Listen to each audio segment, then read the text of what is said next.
देखो सबसे पहले मैं तुम लोगों को जर्नल एंट्री का बेसिक कॉन्सेप्ट समझा देता हूँ ताकि तुम्हारे लिए आसान हो जाए। जर्नल एंट्री करते कैसे हैं, तो सबसे पहले अगर तुम्हारे पास ऐसा लिखा रहे गुड्स परचेज्ड, तो किस नाम से एंट्री करोगे? परचेज अकाउंट से। ठीक है। अगर ऐसा लिखा रहे गुड्स सोल्ड, तो किस नाम से एंट्री करोगे? सेल्स अकाउंट से एंट्री करोगे। अगर ऐसा लिखा रहे कि मशीनरी परचेज्ड, मशीनरी परचेज लिखा रहे तो मशीनरी अकाउंट। अगर ऐसा लिखा रहे कार सोल्ड, तो क्या बनाएंगे?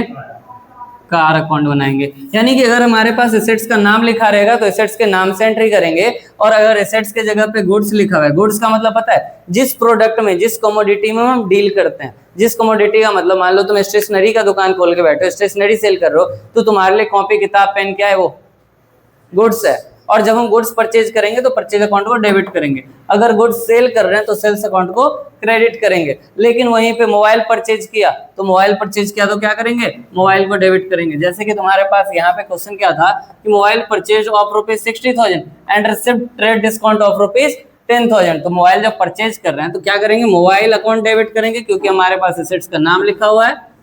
तो मोबाइल अकाउंट डेबिट टू किसका नाम आएगा? सेल्स अकाउंट, नहीं, कैश अकाउंट। ठीक है। और हमारा प्रोडक्ट कितने का है? 60,000 का है। डिस्काउंट कितने का मिल रहा है? 10,000 का मिल रहा है। तो कितना आ जाएगा यहाँ पे? 50,000 मिल रहा है। 50,000 का हमें मोबाइल मिल रहा है। यानी कि 60,000 का मोबाइल खरीदा, 10,000 का ट्रेड डिस्काउंट मिल गया, तो हमारा मोबाइल अब कितने का हो गया? 50,000 का हो गया। और एंट्री भी हम 50,000 से ही करेंगे। लेकिन एक चीज बताता हूं तुम्हें, यही चीज अगर हमारे कैश डिस्काउंट में आता है तो कैश डिस्काउंट में एंट्री करना पड़ेगा। यही सेम क्वेश्चन हम कैश डिस्काउंट में भी लिखते हैं। ठीक है। क्या करो तो मोबाइल की जगह पे लिख दो लैपटॉप, बस नाम चेंज किए हैं। Laptop purchased for ₹60,000 and received, क्या चीज? Received cash discount at the rate नहीं, कैश डिस्काउंट ऑफ ₹10,000। ठीक है। तो यहाँ पे लैपटॉप परचेज करें कितने का? 60,000 का, और कैश डिस्काउंट कितना मिल रहा है हमें? 10,000 का कैश डिस्काउंट मिल रहा है। तो देखो इसका जनरल एंट्री क्या होगा? लैपटॉप को डेबिट कर लो क्योंकि परचेज कर रहे हैं, लैपटॉप अकाउंट डेबिट। ठीक है। To cash account. एक बात बताओ, लैपटॉप कितने का है? 60,000, तो पूरा का पूरा 60,000 लिखो। लेकिन डिस्काउंट जब मिलेगा तो पेमेंट कितना करेंगे? 10,000 का डिस्काउंट मिलने के बाद सिर्फ 50,000 की एंट्री करेंगे कैश से। लेकिन मैंने तुम्हें क्या बताया था कि डेबिट और क्रेडिट हमेशा दोनों बराबर होना चाहिए। तो जब दोनों बराबर रहेगा तो क्या लिखेंगे? टू कैश डिस्काउंट अकाउंट कितना? 10,000 रुपीज। अब हो गया हमारा आंसर मैच। अब चेक करो यहाँ पे कि जब मोबाइल परचेज कर रहे थे यहाँ पे, तो मोबाइल परचेज करते वक्त हमें क्या मिल रहा था?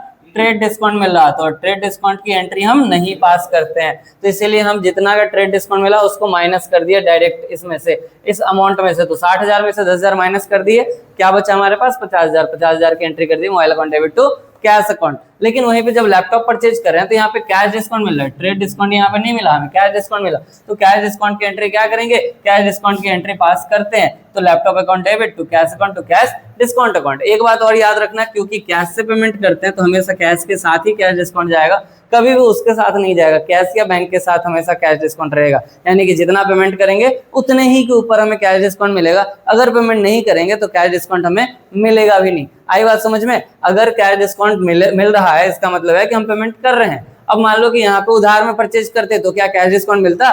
नहीं मिलता। अब हम 50% पेमेंट कर देंगे और 50% उधार रख देंगे, तो जितना पेमेंट करेंगे उतने पे डिस्काउंट मिलेगा, और जो पेमेंट नहीं करेंगे, जो उधार रह जाएगा, उस पर डिस्काउंट नहीं मिलेगा उस टाइम पे जब हम एंट्री कर रहे हैं। ठीक है। तो इस बात को ध्यान रखना है। बाद बाकी क्वेश्चन करके आना कैश डिस्काउंट का। तुम क्वेश्चन नंबर प्रैक्टिकल क्वेश्चन का 4th नंबर क्वेश्चन कर लेना, बेस्ट क्वेश्चन है तुम्हारे जर्नल एंट्री का।